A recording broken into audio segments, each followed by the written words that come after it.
안녕하세요. 저는 현재 미국에 거주 중인 30대 남성입니다.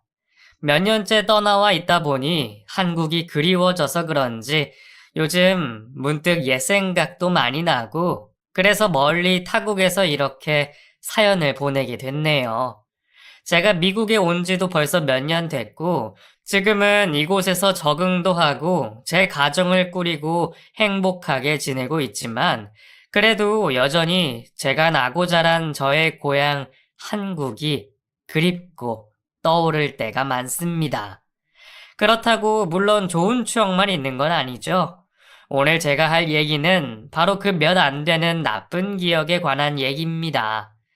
한국 땅을 떠나기 바로 직전 벌어진 일이라 그런지 아니면 제 평생을 좌우할 뻔한 일이라 그런지 더욱 오래 기억에 남아있는 것 같기도 한데 그렇다고 자꾸 떠올릴 만큼 좋은 기억은 아닌지라 저도 그런 기억은 최대한 떠올리고 싶지 않습니다. 그런 의미에서 저는 오늘 여러분들과 저의 사연을 공유하고자 합니다. 아마 누군가에게 얘기하고 나면 속이 풀려 금방 잊게 될지도 모르겠네요. 그 얘기를 시작하려면 저희 어머니 얘기부터 시작해야겠습니다. 세상 모든 어머니들이 다 그러하겠지만 저희 어머니는 참 대단하신 분이십니다.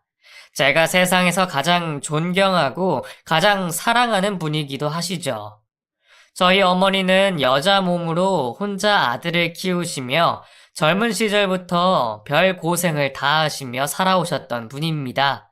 아마 그때 어머니 나이가 지금 제 나이쯤 되셨겠네요. 아버지가 계셨던 제 어렸을 적 저희 가정은 참 행복했습니다. 방 2개의 작은 집에 넉넉한 형편은 아니었지만 그래도 다정하신 부모님 덕에 늘 사랑받는 아들로 자랐었죠. 어릴 때야 바라는 게 많지 않기도 하고 그저 부모님 귀여움 받고 건강하게 뛰어노는 것이 행복의 기준이 되었기에 그래서 저는 걱정도 없이 참 행복했습니다. 낮에는 신나게 뛰어놀다가 매일 저녁 밥 짓는 냄새에 이끌려 어머니가 부르시는 집 안으로 들어갔죠. 그러면 때마침 아버지가 저 멀리서 퇴근을 하시는 모습이 보이셨습니다. 낡은 부츠를 신고 현장 일을 다니시던 아버지는 먼지 가득한 셔츠를 털어내며 저를 안아주곤 하셨었어요. 먼저 씻어야지 성격 급하다는 어머니의 괜한 타박에도 너털 웃음 터뜨리는 아버지는 저를 꼭 끌어안아 주셨고 저는 먼지 냄새와 스킨 냄새가 섞인 아버지의 따뜻한 품이 참 좋았습니다. 그렇게 아버지 머리 뒤로 노을 져가는 하늘을 보고 있으면 그 모든 것이 어우러져 마치 행복의 마침표를 찍는 그런 기분이 들었어요. 어려서 그 감정을 뭐라 표현하지는 못하겠지만 별것 아닌 그 기억이 이렇게 오랫동안 선명한 것을 보면 어린 시절 저는 분명 행복했던 것 같습니다. 두 분은 열심히 살아오신 것에 비해 가진 것이 없으셨습니다. 집안 형편 탓에 공부도 길게 하지 못하셨고 때문에 고된 일 하시며 남들보다 더 노력을 하셨을 겁니다. 하지만 행복한 가정을 꾸리셨으니 누구보다 성공한 분들이셨죠. 늘 열심히 바깥일을 하시던 아버지와 그런 아버지가 벌어오시는 봉급으로 생활을 알뜰살뜰 꾸리시는 어머니. 두 분의 사랑 안에 저는 참 무럭무럭 자라났습니다.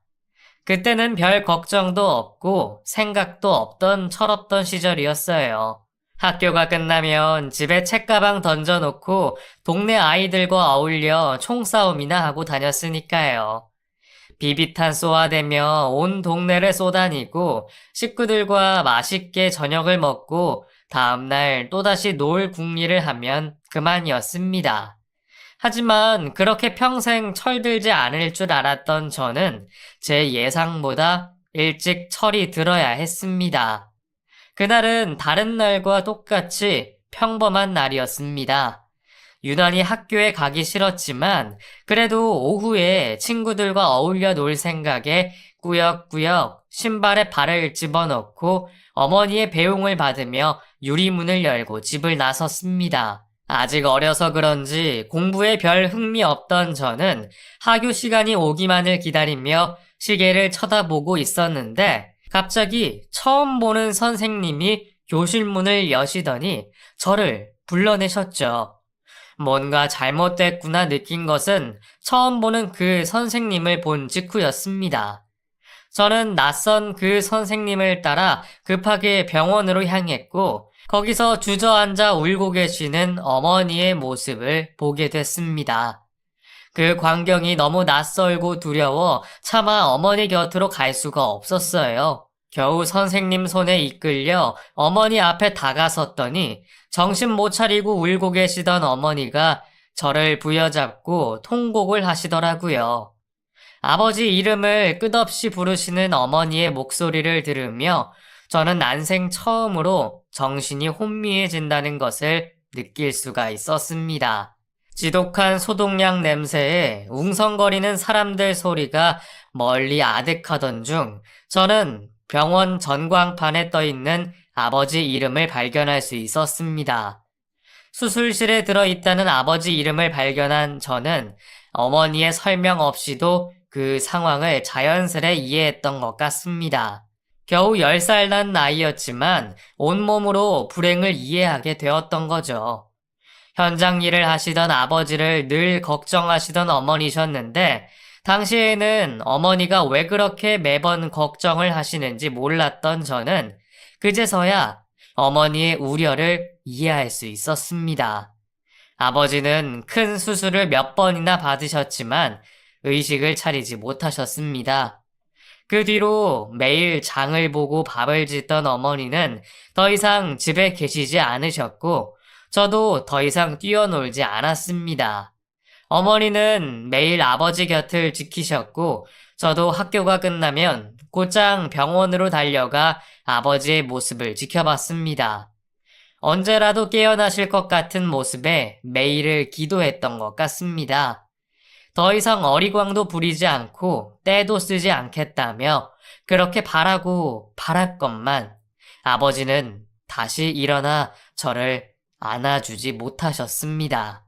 아버지는 사고 이후 몇 달을 채 버티지 못하시고 그만 세상을 떠나고 마셨습니다.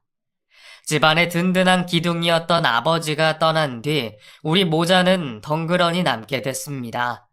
아버지의 빈자리가 그렇게 클 줄은 저도 몰랐네요. 평생 저의 곁에 계실 줄만 알았던 아버지가 떠나신 뒤로 저희 가족은 참 힘든 시간들을 보내야 했습니다. 아버지의 병원비 때문이었는지 아니면 아버지의 흔적 때문이었는지 우리는 그동안 살던 집을 떠나 이사를 가게 됐습니다.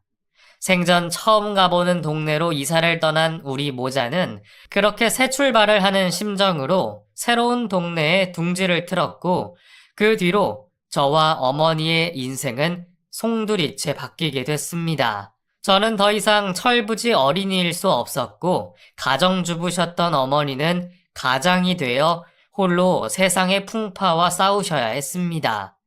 당시에 어머니가 저를 키우시려 얼마나 애를 쓰셨는지 저는 누구보다 잘 알고 있었어요. 어디로 일을 다니시는지 늘 새벽부터 길을 나서셔야 하셨고 그러는 와중에도 늘 제 식사를 챙겨주곤 하셨죠. 그렇게 어머니는 젊어서 고생을 시작하셨고 저는 일찍이 철이 들었습니다. 더 이상 놀고 싶지도 않았고 가족 없는 빈집에서 할 일도 없던 저는 그때부터 공부에 흥미를 붙이기 시작했어요. 예전에는 공부 많이 안 해도 건강하기만 하면 된다는 아버지 말씀에 늘 뛰어놀기 시작했던 제가 언젠가부터 집안의 책을 다 읽고 교과서를 달달 외우며 공부에 힘을 썼습니다. 딱히 할 일이 없었던 이유도 있지만 지나가듯 흘리는 어른들 말씀이 제가 공부 열심히 하여 어머니 호강을 시켜드려야 한다기에 조금이라도 어머니를 생각하는 마음에 공부를 시작하게 됐죠. 자식이 공부 잘하는 것을 싫어할 부모는 없을 겁니다. 만점을 받은 제 성적표를 보신 어머니는 아버지가 돌아가시고 꼬박 1년 만에 처음으로 웃음을 보이셨어요. 어머니가 좋아하시는 그 모습이 또 보고 싶었던 저는 그 뒤로 참 열심히 공부를 했습니다. 그렇게 얼마 뒤 중학생이 된 저는 집에서 교육방송을 시청하고 학교 수업에 충실하며 점점 성적을 올릴 수 있었습니다. 당시에는 어머니 혼자 벌어 제가 학원까지 다닐 여력이 없었다는 것을 알고 있었기에 학원은 싫다는 핑계로 혼자 독학을 했었죠. 제 성적이 오를수록 어머니는 참 좋아하셨습니다. 우리 장우가 아빠 닮아서 머리가 좋은가 보다.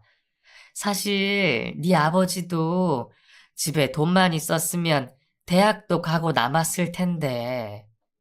아버지가 책을 참 좋아하셨잖니.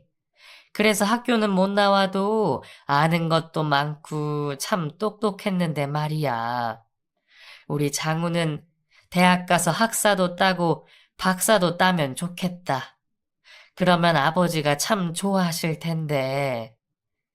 아버지를 그리워하며 서글프게 말씀하시는 어머니의 그 말씀에 저는 더욱 열심히 공부를 하기로 결심했습니다. 어머니 말씀대로 내가 학사도 따고 박사도 따서 훌륭한 사람 되어 어머니 호강시켜 드려야겠다 생각했으니까요. 아버지 돌아가시고 혼자 아들 키우려 고생하셨던 어머니를 보며 저는 그렇게 혼자 꿈을 키워나갔습니다. 어머니는 저를 위해서라면 못하는 일이 없으셨고 굳은 일도 마다하지 않으시며 참 고생을 많이 하셨습니다. 제가 고등학교 다니던 시절에는 제 학원비를 벌겠다고 주말마다 파출부 일까지 다니셔야 했어요. 평일에도 바쁘게 일하시던 어머니가 주말에도 쉬지 못하고 일을 나가시는 것을 보며 저는 참 마음이 아팠습니다. 학원 안 다녀도 괜찮으니 무리하지 마시라는 제 말에도 어머니는 그것만큼은 꼭 해주고 싶다며 그 고생을 하셨네요. 엄마, 쉬는 날도 없이 그러시는 거 너무 힘들어요. 저 혼자 할 수 있으니까 괜히 무리하지 마세요. 힘든 일도 아니라서 그래. 그 집도 나처럼 여자 혼자 애 키우는 집인데 주말에 일을 해서 애가 혼자 있다잖니. 그래서 그냥 가서 집안일만 좀 해주고 잠만 자고 오면 돼. 별로 할 것도 없고 오히려 다른 일보다 편해. 엄마 괜찮으니까 너무 신경 쓰지 마. 다 나 때문에 그러신다는 걸 알기에 저는 어머니의 고생을 헛것으로 만들지 않기 위해 정말 열심히 했습니다. 덕분에 저는 늘 전교권 성적을 유지할 수 있었고 원하던 대학에 무사히 합격할 수 있었습니다. 그 뒤로 고등학교를 졸업하고 성인이 된 저는 과외도 시작했고 성적 장학금 받으며 학교를 다닐 수 있었어요. 명문대 출신이라는 명패 덕에 과외를 구하기 어렵지 않았고 남들이 하루 종일 일해야 받을 돈을 몇 시간 만에 벌면서 생활비에도 큰 보탬이 될 수 있었습니다. 어머니는 공부만 하기 바쁜 애가 무슨 과외까지 하냐며 싫어하셨지만 그래도 그 정도 고생은 이해를 해주셨어요. 그렇게 저는 남들 다 하는 연애할 새도 없이 바쁜 일상을 보냈습니다. 그러다가 저는 어머니가 주말마다 일을 봐주시는 그 집 아이의 과외를 맡게 됐습니다. 수연이가 공부에 영 흥미가 없어서 말이야. 학원을 보내놓으니 자꾸 땡땡이만 치고 과외도 몇 번 해봤는데 별 도움이 안 됐다나 봐.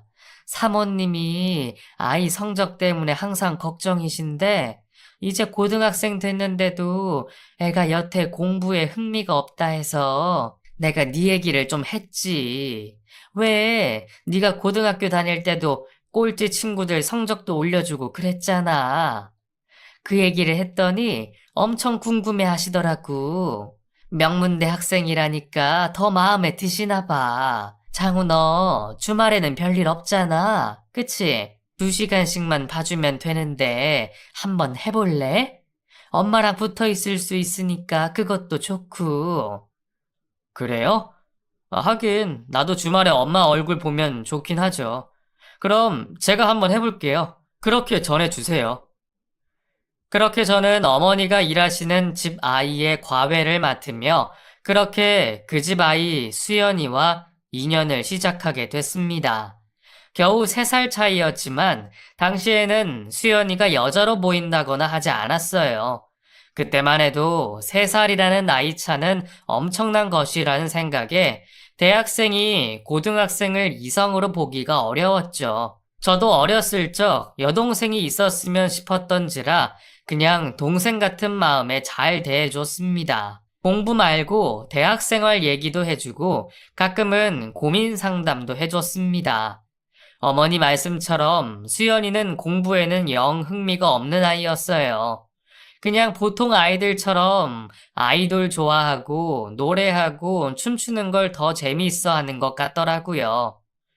중등 기초 과정도 미처 떼지 못한 탓에 초기에는 기초를 쌓으려 고생했었죠.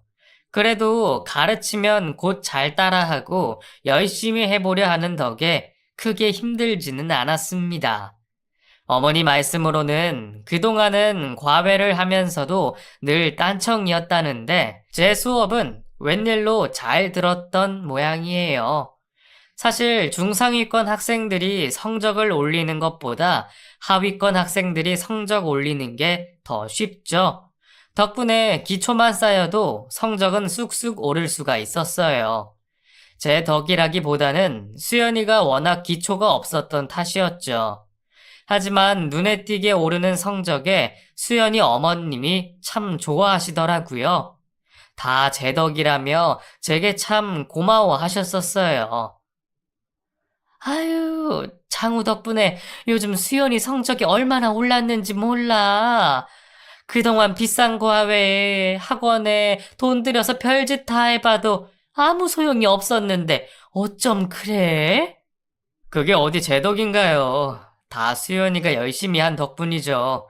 수연이도 그동안 공부에 흥미가 없어서 그랬지 하면 잘 할 거예요. 저는 그냥 옆에서 도와주는 것뿐이죠. 어머, 겸손하기도 해라. 그게 수연이 제 덕이면 내가 그동안 그 고생을 했게? 다 장우 학생 덕분 맞다니까. 장우 엄마는 참 좋겠어. 아들이 이렇게 공부도 잘하고 착하고 겸손하기까지 하네. 그동안 나한테 괜히 아들 자랑한 게 아니었구나. 아유, 우리 사위 삼고 싶네, 정말. 그때는 제가 칭찬을 받아서 기쁘다기보다 어머니가 일하시는 곳에서 패기치지 않고 좋은 얘기를 들은 게 기뻤죠. 어머니가 좋아하시니 그게 좋았고요. 수연이 어머님은 많이 기쁘셨는지 그 뒤로 제 과외비도 더 올려주시고 심지어 저희 어머니 월급까지 올려주셨더라고요. 아니, 사모님이 수연이 성적 오른 게 다 내 덕이라면서 월급까지 올려주시더라. 앞으로도 수연이 신경 많이 써달라 그거겠지 뭐. 예전처럼 와서 자고 갈 수 없냐 그러는 거 네 핑계 대면서 겨우 뿌리쳤네. 아휴, 그래도 수연이가 철이 들어서 다행이지. 옛날에는 사춘기라서 그런지 나한테 짜증도 심했는데 요즘은 얼마나 얌전한지 몰라. 그렇게 저는 군대에 갈 때까지 수연이의 과외를 봐줬고 어머니도 수연이가 성인이 된 후에는 그 집 일을 그만두게 되셨습니다. 그 집에서는 더 있어줬으면 하셨던 것 같지만 어머니가 이제 아이도 다 컸고 그만하겠다 하셨던 거죠. 그렇게 그때 인연은 그렇게 끝나는 줄만 알았습니다. 그래도 저희 형편이 나아진 덕에 어머니는 이전처럼 고생하지 않으셔도 됐고 저는 하루빨리 어머니를 호강시켜드릴 날만 고대하고 있었죠. 그 사이 저는 대학을 졸업하고 대학원생이 됐습니다. 대학원생이 된 저는 논문에 연구에 정신없이 바쁜 시간들을 보내며 교수의 꿈을 키워가고 있었습니다. 처음부터 교수가 되겠다는 작정은 아니었는데 제가 하던 공부에 흥미를 가지다 보니 오래 공부하고 싶은 생각이 들더라고요. 교수가 되겠다는 저의 결심에 어머니는 참 많이 좋아하셨고 저는 그걸로 충분히 행복했습니다. 그렇게 제가 한창 바쁘게 지내던 그때 저는 우연히 수연이를 다시 만나게 됐습니다. 길을 걷다가 누군가 저를 알아보고 이름을 부르는 것을 듣고 놀라서 고개를 돌렸더니 그곳에 아가씨가 된 수연이가 서 있더라고요. 오빠, 장우 오빠 맞지? 어, 너 설마 수연이니? 세상에, 너 이제 다 컸구나. 그럼 고등학교 졸업한 지가 몇 년인데 당연한 소리 하고 있어. 오빠야말로 이제 아저씨 같네. 나도 많이 늙었지? 야, 근데 너 선생님이라 그래야지 오빠가 뭐야? 오빠야말로 언제적 얘기야? 이제 내 과외하는 것도 아닌데 선생님은 무슨 아저씨라고 할라다가 말았네. 그래. 너 편한 대로 부르는 거지 뭐. 아, 근데 어떻게 이런 데서 다 보냐? 잘 지내지?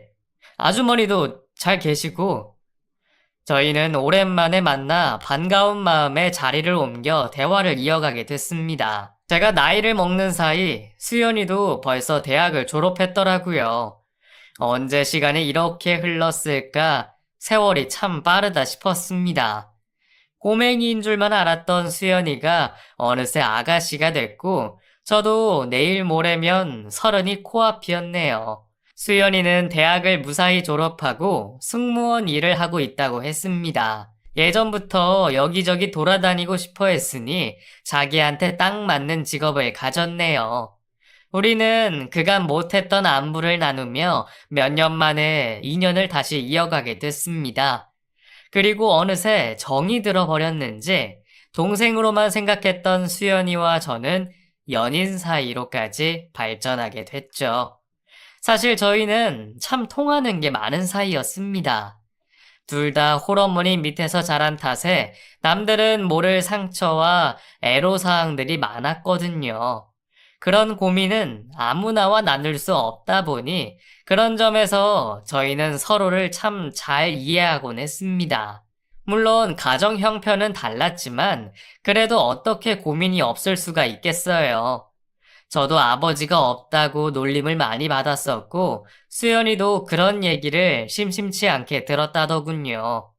남자아이들만 짓궂은 줄 알았더니 여자아이들도 만만치 않았던 거죠. 심지어 수연이 어머님이 술집을 운영하신다는 것을 가지고 놀리고 괴롭히는 아이들이 있었기에 어쩌면 수연이가 그래서 더 학교 생활에 마음을 못 잡았는지도 모르겠습니다.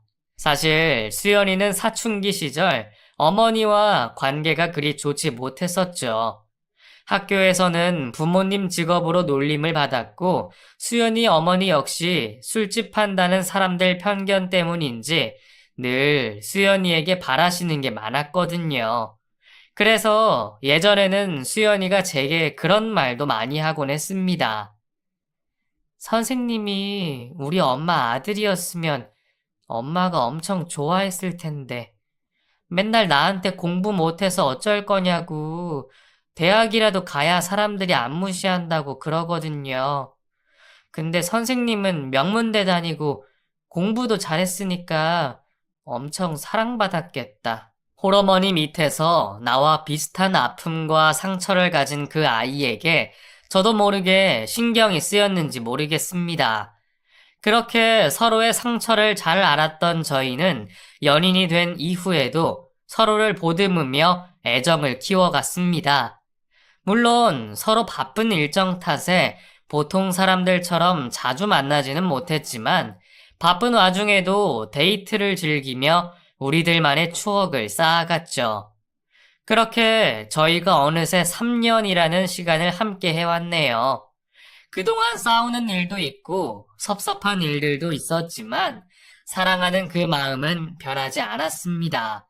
어머니는 수연이가 예전과 같이 철없을까 걱정도 하셨지만 밝게 잘 자라는 수연이를 보시며 걱정을 접으셨어요. 저도 수연이도 이제 더 이상 그 시절 어린 아이들이 아니었으니까요. 다 자란 저희는 드디어 부모님의 품을 벗어날 준비를 하게 됐습니다. 서로 나이도 차가고 진지했으니 결혼까지 생각하는 것이 당연한 일이었을 겁니다. 아직 정식으로 프로포즈 하지는 못했지만 친구들 결혼식에 서로 데리고 가면서 우리도 결혼할 거라 당연히 말하곤 했습니다. 하지만 결혼을 하려면 우선 제 입지가 탄탄해야 했죠. 당시 저는 이제 막 박사 학위를 땄고 솔직히 교수 임용이 쉬운 일도 아니고 워낙 좁은 길이라 금세 교수가 될 생각은 하지도 못하고 있었어요. 그래서 당장 제대로 벌이도 없는 제가 결혼을 꿈꾸기에는 언감생심이라 생각했습니다. 그런데 그런 차에 제게 아주 좋은 기회가 찾아오게 됐습니다. 마치 준비라도 된 듯 찾아온 그 기회에 저는 2번 생각할 겨를도 없었고 저는 그 소식을 곧장 수연이에게 먼저 알렸습니다. 어머니에게는 확실해지면 알릴 생각이었지만 수연이에게만큼은 제 결정을 빨리 알리고 싶었거든요. 야, 수연아, 나 미국에서 교수 제의가 들어왔어. 그쪽에서 내 논문을 보고 먼저 연락을 해왔더라고. 물론 내가 경력도 없으니까 아주 대단한 조건은 아니지만 야, 그래도 적당한 연구비 지원에 계약 조건도 괜찮은 것 같아. 가족이 있으면 하우스 렌트도 해준다니까 나쁘지 않잖아. 정말? 그럼 당장 가야지. 안 그래도 국내에는 자리도 없어서 고민이라면서 뭘 고민해. 그치. 좋은 기회지. 그래서 말인데 수연아. 혹시 나랑 같이 미국 갈래? 갑작스러운 저의 제안에 많이 놀랐을 텐데도 수연이는 제 제안에 흔쾌히 수락을 했습니다. 멋도 없는 프로포즈였지만 수연이는 기뻐했어요. 그리고 저는 결혼 소식과 함께 저의 미국행 계획을 어머니에게 전했습니다. 어머니는 더할 나위 없이 기뻐하셨죠. 솔직히 저는 어머니만 좋으시다면 어머니까지 모시고 가고 싶었습니다. 하지만 어머니가 그걸 바라지 않으시더라고요. 내가 미국은 무슨 젊은 애들이야 어디 가나 잘 적응하니까 괜찮지만 엄마는 영어도 못하고 가서 할 것도 없잖니. 영어야 가서 배우면 되는 거고 엄마도 언제까지 일하실 수는 없잖아요. 어머, 요즘 100세 인생인데 내 나이면 아직 한참 아니니? 네가 나이 먹었다고 엄마가 할머니라도 된 것 같아? 엄마 이제 겨우 50대다? 내가 뭐 네가 걱정해야 할 만큼 나이가 많은 것도 아니고 엄마는 지금처럼 여기서 내 일 하면서 내 인생 살고 싶다. 그리고 신혼 꾸려서 가는데 따라갈 만큼 눈치 없는 시엄마 하고 싶지도 않고 그러니까 괜히 내 걱정할 필요 없이 둘이 가서 잘 살아. 자리 잡으면 한번 놀러 가거나 할 테니까. 그렇게 해서 결국 저희끼리 미국행을 결정하게 됐습니다. 시간이 촉박한 탓에 결혼 준비를 빨리 시작해야 했어요. 서둘러 상견례를 진행하고 결혼 준비를 시작하기로 했죠. 저의 미국행을 기뻐하신 것은 저희 어머니만이 아니었습니다. 예비 장모님께서도 엄청나게 기뻐하시더라고요. 반응만 보면 저희 어머니보다 더 좋아하시는 듯 보였으니까요. 어머, 우리 김서방. 세상에, 예전부터 그렇게 똑똑하고 공부를 잘하더니 다 교수하려고 그랬구나. 아니, 수연이한테서 뭐 논문 쓰고 박사 공부한다는 얘기는 들었는데, 그래도 이렇게 빨리 교수 될 줄은 누가 알았어? 이 정도면 최연소 아니야? 아, 아이, 그 정도는 아니고요. 그래도 뭐 빠른 편이기는 하죠. 다 운이 좋았어요. 국내에서 자리 기다리려면 한참 더 걸렸을지 모르는데 그쪽에서 저를 잘 봐주셨더라고요. 엄청 유명한 대학은 아니지만 그래도 주립대라서 꽤 괜찮을 것 같아요. 미국 가서 교수한다는데 아무렴 어때? 이 좁은 한국에 있는 것보다야 더 큰 미국으로 가는 게 훨씬 낫지. 나 요즘 여기저기 자네 자랑에 바쁘잖아. 주변에서 딸 시집 잘 보냈다고 난리야. 제가 이렇게 기쁜데 사돈도 참 기쁘시겠어요. 아유, 좋아해 주시니 감사해요. 아니, 근데 저는 장우보다 수연이가 걱정돼서 결혼하자마자 먼 미국 땅 가서 적응은 잘 할지. 어머니도 곁에 안 계시고 이래저래 미안하기도 하네요. 어머, 무슨 그런 쓸데없는 걱정을 해요. 하여간 옛날부터 사서 걱정이라니까. 우리 수연이야 외국 안 나가본 것도 아니고 가서 교수님 사모 노릇 하려면 다른 걱정할 시간이 어딨겠어요. 워낙 똑 부러지는 애들이니까 알아서 잘 할 겁니다. 그러니까 우리도 애들 걱정 말고 우리끼리 잘 지내요. 애들 먼데 보내는데 비슷한 사정에 우리끼리 서로 돕고 살아야죠. 나이도 비슷하고 우리는 옛 인연도 있으니 앞으로는 서로 자주 보면서 친구처럼 지냅시다, 사돈. 장모님은 저희 어머니에게 걱정 말라고 말씀하시며 친구 같은 사돈처럼 지내자며 약속을 하셨습니다. 안 그래도 저희 둘 다 혼자 계실 어머님들 걱정이 가장 컸는데 그런 두 분의 모습을 보니 저도 내심 안심이 되기도 했네요. 장모님은 교수 사위 보시고 딸이 교수 사모 된다는 얘기를 여기저기 전하시며 참 많이 좋아하셨습니다. 처음에는 너무 과한 반응에 민망하기도 했는데 장모님이 왜 그렇게 기뻐하시는지 저도 모르지 않기에 그런 장모님을 이해해 보려 했죠.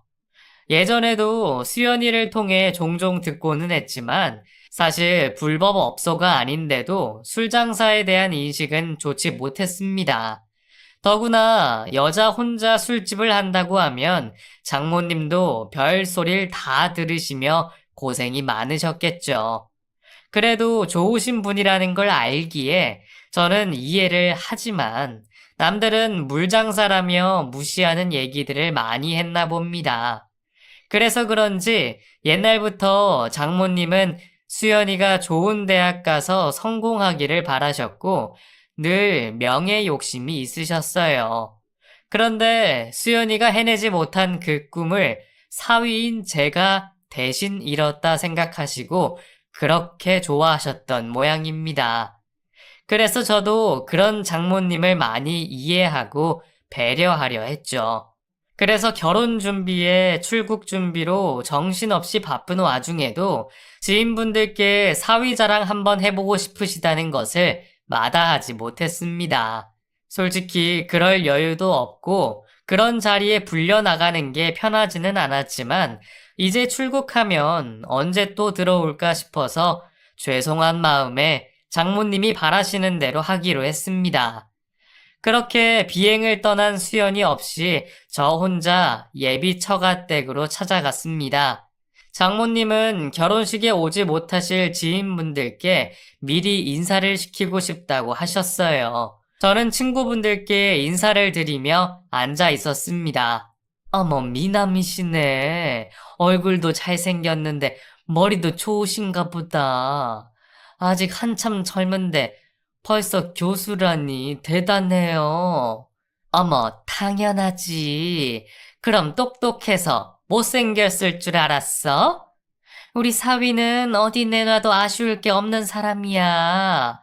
얼굴 잘생겨, 키도 커, 머리도 좋아, 심지어 교수 자리도.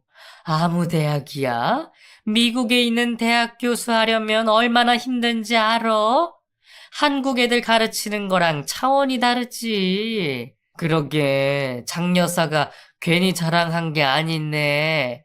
장여사 수연이 출세시키고 싶어 하더니 대단한 사위 봐서 참 좋겠어. 칭찬이신 건 알지만 제가 자랑을 좋아하는 성격이 아닌지라 저는 그 자리가 불편하기만 하더라고요.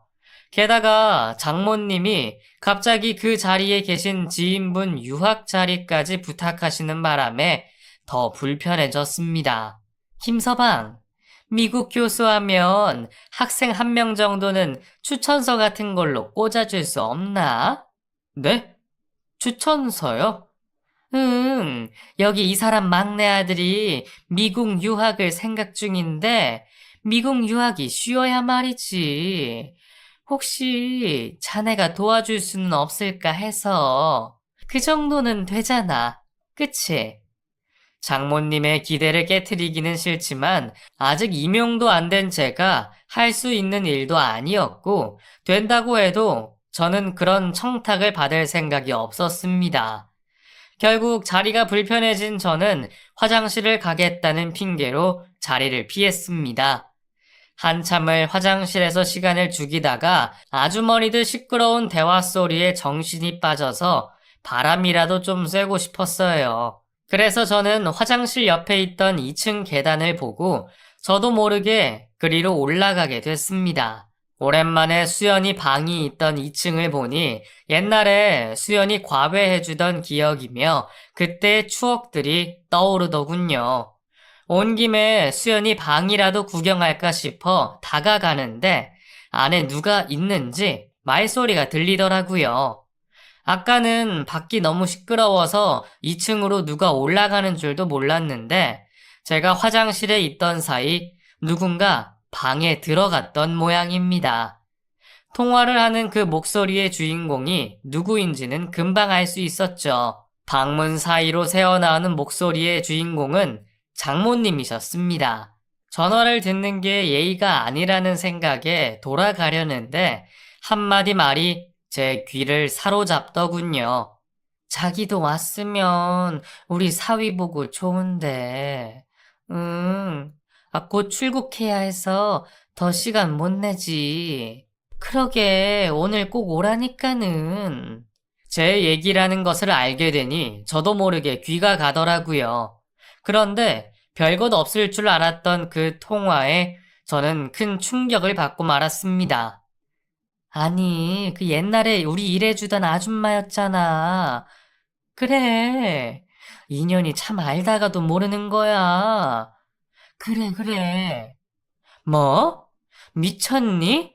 식물에 사돈 대접하게? 나는 우리 교수 사위 하나 보고 결혼시키는 거지? 그 여자랑 사돈할 생각 추호도 없어.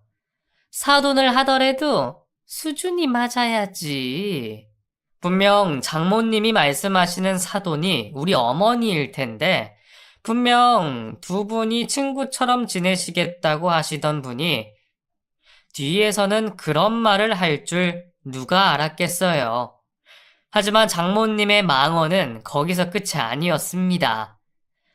아휴, 어차피 애들 미국 가면 안 보고 살면 그만인데 뭘. 우리 딸도 하마터면 식모 시엄마 모실 뻔했는데 안 엮이고 미국 가서 얼마나 다행이야. 혹시나 그 여자가 아들 따라간다 하면 어쩌나 걱정했더니 다행히 그런 눈치는 있는 모양이더라고. 그래도 돈 없고 못 배운 여자가 어떻게 아들 하나는 잘 키웠어. 하긴 그 여자가 반찬은 참 잘했는데. 그러면 친하게 지내는 척 불러가지고 와서 일이나 좀 시켜야겠다. 그 여자도 오지랖이 넓어서 말이야. 해달라면 돈도 안 받고 해줄걸? 나는 교수 사위에 공짜 식모까지 생기네.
그동안 저와 어머니에게 옛 인연을 들먹이며 잘해주시던 그 장모님이 맞는 건지, 저는 뒤늦게 알게 된 장모의 속마음에 큰 충격을 받고 말았습니다.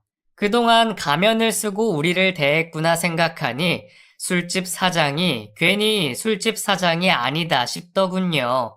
뒤늦게 깨닫게 된 장모라는 여자의 진심에 저는 파혼과 함께 복수를 결심하게 됐습니다. 당장이라도 방으로 들어가 뒤집어 엎고 싶었지만 저는 조용히 1층으로 내려갔습니다. 아무것도 모르는 그 지인들은 서로 자기 아들 미국 유학 보내겠다며 제게 조언을 구하며 지들끼리 신이 났더군요. 그래서 학교가 어디라고 그랬죠? 우리 애들 좀 알아주면 참 좋을 텐데. 이런 거 부정청탁이라는 거 모르세요? 자녀들 유학 보내고 싶으면 공부를 시키셔야지. 이런 자리나 쫓아다니면서 청탁이나 하고 싶으세요? 그렇게 해서 대학 들어가면 뭐합니까? 자기 노력도 없는데? 정신 차리시고 이럴 시간에 애들 공부나 시키세요. 아니면 본인들이 공부를 좀 하시던지요. 옛날부터 유유상종 근묵자흑이라더니 저희 장모님이랑 다들 수준이 비슷하신 것 같네요. 저는 바빠서 먼저 간다고 전해주시고 잘들 놀다 가세요. 저는 장모가 내려오기 전에 그 말만 하고 자리를 벗어났습니다. 그 집 사위 된다는 제가 그런 소리를 하니 놀라서 그런 건지, 아니면 자기들도 그런 소리 듣고 창피해서 차마 말을 전하지 못했는지 모르겠지만 여자친구나 장모에게서나 연락은 없었습니다. 저도 그냥 파혼만 통보하고 넘어갈까 생각도 했지만 그동안 그 진심을 숨기고 우리 어머니를 무시했을 것을 생각하니 부하가 치밀어 잠이 오지 않더라고요. 아무리 생각해도 그 여자를 용서할 수 없었던 저는 결국 직접 얘기를 전하러 장모가 한다는 그 술집을 찾아갔습니다. 저는 가게로 가서 가장 비싼 술과 안주를 시키며 이것저것 진상을 부렸습니다. 진상짓 하는 꼴을 다른 손님들에게 보여주려 일부러 룸도 잡지 않고 바 테이블에 앉았죠. 혼자 온 손님이 비싼 술 시켜놓고 진상을 부리니 쫓아내지도 못하고 직원들도 눈치만 보더라고요. 저는 안주가 별로다, 술이 가짜 같다며 별별 트집을 잡아댔고 당장 사장 나오라 소리를 질렀습니다. 여기 사장 있지? 장 사장, 장 사장 나오라고 해. 어디 이 돈 받으면서 이따위 안주를 낼 수가 있어? 어? 가게 떠나가라 소란 떠는 제 소리에 장모가 뛰어나오더군요. 아마 저인 줄도 모르고 대체 누구인가 싶었을 겁니다. 뭐야, 김서방? 아니, 자네가 대체 왜 여기 있어? 아니, 지금 이게 무슨 진상이야? 비싼 돈 받으면서 이러면 안 되는 거지. 이거 병 바꿔치기 한 거 아니야? 아니, 맛이 이상한데? 이거 그냥 사기로 신고해버릴까 보다. 뭐? 사기? 아니, 자네 지금 취했나? 대체 왜 이래? 지금 장모한테 뭐 하는 짓이야? 장모? 장모는 무슨, 내가 미쳤어? 술집 사장한테 장모 대접해주게? 뭐라고? 왜 그렇잖아요. 당신도 우리 엄마 식모라고 사돈 대접 못하겠다면서. 근데 나는 당신이 장모라고 술집 사장 장모 대접 해야겠냐고. 솔직히 내가 잠깐 미쳤었나 싶네. 아무리 결혼할 사람이 없어도 그렇지 어떻게 물장사하는 집안이랑 인연을 맺으려고 했을까? 아유, 아마 내가 공부를 너무 오래 해서 정신이 나갔었나 봐요. 그쵸? 근데 나는 이제 미국 가서 교수할 사람인데 이렇게 수준 안 맞는 집이랑 결혼할 수는 없잖아. 제가 도저히 그쪽 집이랑 수준이 안 맞아서 그러니까 따님, 그냥 데려가셔서 수준 맞는 사위 구하세요. 저는 파혼하려니까. 결국 제가 자기 대화를 들었다는 것을 알아챈 장모는 다음날 딸과 함께 저희 집으로 찾아와 사죄를 했습니다. 사돈, 제가 실수를 했습니다. 제가 그러려고 그런 게 아닌데 김서방이 오해를 좀 했나 봐요. 저는 그냥 옛 인연이 이어진 게 신기해서 별 의미 없이 그런 거예요. 제가 설마 교수 어머님 되실 분을 식모라고 무시하겠어요. 제발 파혼만은 말아달라고 말려주세요. 어머니, 저 오빠랑 못 헤어져요. 저희 사랑하는 거 아시잖아요. 제가 내다보지도 않았더니 엄한 저희 어머니를 붙잡고 사정을 하더군요. 결국 제가 나와 다시 한번 파혼을 통보했습니다. 파혼이 무슨 말인지 이해를 못했어요. 결혼 없자고. 당신 딸이랑 결혼 안 할 거니까 다른 사윗감 찾아보라고. 오빠, 엄마가 실수한 거야. 알잖아. 우리 엄마 그런 사람 아니야. 왜 그렇게 오해하고 그래? 그래? 그게 과연 진심이 아니었을까? 내가 하나만 말해주겠는데, 다음에 결혼할 거면 네 엄마 입단속부터 잘 시켜. 물장사하는 사람이라 그런지 입이 너무 가볍더라. 하긴, 덕분에 나는 미리 알아차릴 수 있었으니 다행이지. 안 그래? 혹시나 여자친구는 다를까 싶었지만 자기 엄마 감싸는 걸 보니 똑같다 싶었습니다. 두 모녀는 모진 제 말에도 무릎 꿇고 빌었지만 저는 그 사과를 받아줄 생각이 없었죠. 그렇게 저는 청첩장까지 돌리고 파혼을 하게 됐고 결국 혼자 미국으로 떠나게 됐습니다. 제가 파혼까지 하게 되며 어머니는 당황하시고 어쩌면 자기 때문이라 속상해 하셨지만 그래도 결국 제 뜻을 존중해 주셨어요. 그 뒤로 저는 어머니에게 죄송한 마음에 더 열심히 살았던 것 같습니다. 제가 자리를 잡아놓고 어머니를 모셔와야겠다 싶었거든요. 그렇게 열심히 살았더니 덕분에 저는 이곳에서 결혼도 하고 자리도 잡을 수 있었네요. 그리고 얼마 전 어머니도 이곳으로 모셔왔죠. 그 사이 나이 드신 어머니도 손주 볼 생각 때문이신지 한국에 계시겠다 고집 피우지 않으시더라고요. 덕분에 저는 드디어 원하던 가정을 꾸려 행복한 일상을 보내고 있습니다. 타향살이가 쉽지는 않지만 사랑하는 제 가족이 있으니 저는 어디든 천국이다 싶네요. 어쩌면 제 잘못된 선택으로 이런 행복을 놓쳤을지 모른다는 생각에 지금 누리는 이 행복이 더욱 절실합니다. 그러니 여러분도 저처럼 좋은 인연들만 만드시며 행복하시기만 바라겠습니다.